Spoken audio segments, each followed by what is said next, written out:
The cabin of the private jet was filled with the usual hum of engines and quiet chatter.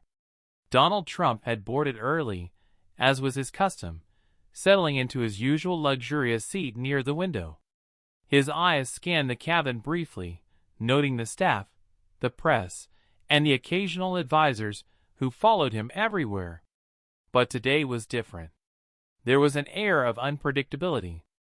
A simple, weather-worn farmer shuffled down the aisle, holding his worn leather bag. He looked out of place among the usual business tycoons and politicians, who occasionally shared flights with Trump.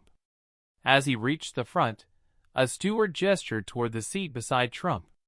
"Sir, this will be your seat," she said politely, and the farmer nodded, hesitant but grateful. Trump turned slightly, a flicker of curiosity crossing his face. He rarely saw someone so ordinary occupying such proximity to him. "You fly often?" Trump asked, his tone casual but intrigued. The farmer smiled softly, his eyes tired yet warm. "Not really, sir. I'm heading to a farm conference, trying to learn new ways to sustain crops. The weather's been unpredictable, and these machines, they're expensive. But I manage." Trump leaned back, folding his arms. He had expected a polite nod and a brief conversation, but there was something in this man's voice, a blend of honesty and endurance that demanded attention. "Farming, huh?" he said, almost as if testing the waters. "I've dealt with all sorts of people in my life, but not many farmers. It's honest work, I know that. Hard work, too. Tell me, how's it been?" The farmer hesitated for a moment, choosing his words carefully. "It's been tough. Markets fluctuate, crops fail, and sometimes it feels like the world doesn't care about small farmers. We do our best, day in, day out, but often no one notices." Trump nodded thoughtfully. "I hear that. People underestimate what ordinary folks do. They see headlines, numbers, deals, but they forget the hands that built everything. I've seen it firsthand. Tell me more about your struggles." The farmer's eyes brightened, sensing genuine interest. "Well, last year we had a storm that ruined half our wheat. Insurance barely covered anything. We had to rebuild, plant again, and hope for the best. Sometimes I wonder if it's worth it, but then, seeing the community rely on what we grow, it keeps me going."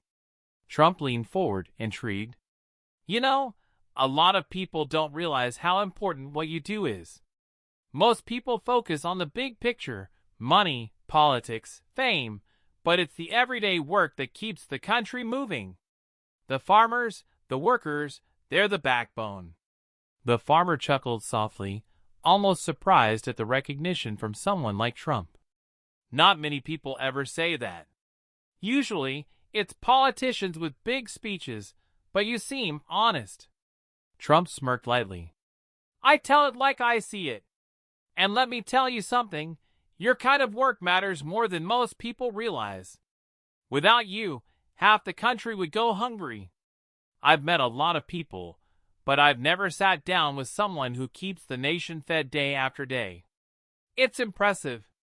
The farmer looked down briefly, then up again, a mixture of pride and humility in his gaze. "Thank you, sir. It's nice to hear that from someone like you. Makes all the long nights and early mornings worth it." For a while, silence settled in the cabin. The other passengers, sensing the unusual conversation, glanced curiously. Here was the former president, the businessman, the media figure, and beside him, a farmer speaking honestly about hardship, perseverance, and life. Trump broke the silence, leaning closer. "Tell me, if you had all the resources in the world, what would you do differently?" The farmer paused, considering the question deeply. "I'd invest in technology for small farms, better irrigation, better equipment. Many of us can't afford what we need to survive the changing climate. It's not just about money, it's about knowledge and having the tools to keep going." Trump nodded, absorbing every word. You know what? That's a problem I'd like to help with. I've seen too many people with potential struggle because of circumstances beyond their control. If there's a way to provide that, I think it's worth trying. The farmer blinked in surprise, unsure whether to believe him. Sir, you mean it? Trump leaned back, a subtle grin forming. Absolutely. Sometimes people forget the simple truth. Helping people who actually do the work that matters more than anything else. As the plane cruised above the clouds, their conversation drifted from crops and machinery to broader life lessons. Trump shared anecdotes of challenges he'd faced, of failures, of moments when no one believed in him. The farmer reciprocated with stories of generations tending land, of community support, and the quiet dignity of labor. By the time the flight attendants began preparing refreshments, a small crowd of passengers was quietly listening, captivated by the dialogue. The cabin was no longer just a place to travel. It had become a stage for an unexpected exchange of wisdom, humility, and inspiration. Trump turned to the farmer one last time before the descent. You know, this is the kind of talk I wish everyone had. We focus too much on headlines, politics, numbers. But these conversations, they remind me what really matters. Keep doing what you're doing. The farmer nodded, feeling a mix of awe and gratitude. I will, sir. And thank you for listening. As the plane began its descent, both men sat quietly, contemplating the profound yet simple truths shared at 30,000 feet. The entire cabin felt a little lighter, a little more human. The jet cabin had descended into a quiet hum, the low whir of engines blending with the occasional shuffle of passengers. But near the window seat, Donald Trump and the farmer were no longer merely occupants. They had become participants in a moment that would ripple far beyond the confines of the plane. The farmer leaned forward, his hands clasped nervously. Sir, I never thought someone like you would listen. Truly listen. Not just nod or smile politely, but actually hear what a small farmer struggles with every day. Trump tilted his head, a serious expression replacing his usual confident smirk. You know, most people talk at each other. They talk about farmers, workers, but they don't actually understand the grind, the worry, the unpredictability. You live it. I respect that. And it deserves acknowledgement. Passengers began to glance curiously at the unusual dialogue. Trump, who often projected power and authority, was showing vulnerability. He was revealing a side rarely seen in public, empathetic, reflective, human. I grew up believing hard work meant success, the farmer continued. But lately, it feels like no matter how hard you try, outside forces, weather, prices, politics, can crush everything. People like me often go unnoticed, sir. And we keep going anyway. Trump nodded slowly, leaning back and reflecting on the words. Memories flashed from his youth, from the construction sites he had walked, the workers he had met, the challenges that required patience and resilience. He understood that recognition was often delayed, yet meaningful when it arrived. You're right, Trump said softly, almost to himself. It's not about headlines, not about applause. It's about impact, about lives touched, about giving people the tools to succeed even when the odds are stacked against them. You embody that. The farmer's eyes widened, and for a moment, silence hung between them. Then, almost imperceptibly, Trump continued, And let me tell you something else. People always say, it's impossible. They see barriers, obstacles, and limitations. But moments like this, hearing you, understanding your struggles, remind me why impossible isn't a word I accept lightly. The conversation had grown deeper, more intimate. The farmer began sharing stories of his children, of teaching them resilience and hope, of passing on a legacy of endurance. Trump listened attentively, asking questions that drew out nuances in the farmer's life experiences. What about your neighbors? Trump inquired. Do they support you, help each other? The farmer smiled. Sometimes. Sometimes they don't even notice when you fail, but they're there when you succeed. And that matters. That's the thread that holds a community together. Trump leaned back, eyes narrowing thoughtfully. That's exactly it. People forget about the invisible threads, the communities, the unsung efforts, the perseverance. It's all interconnected, and it's easy to overlook the significance of everyday actions. A flight attendant approached cautiously, offering drinks, but no one wanted to interrupt. The passengers had grown silent, sensing the gravity of the exchange. A woman near the aisle whispered to her friend, "I've never heard him speak like this before."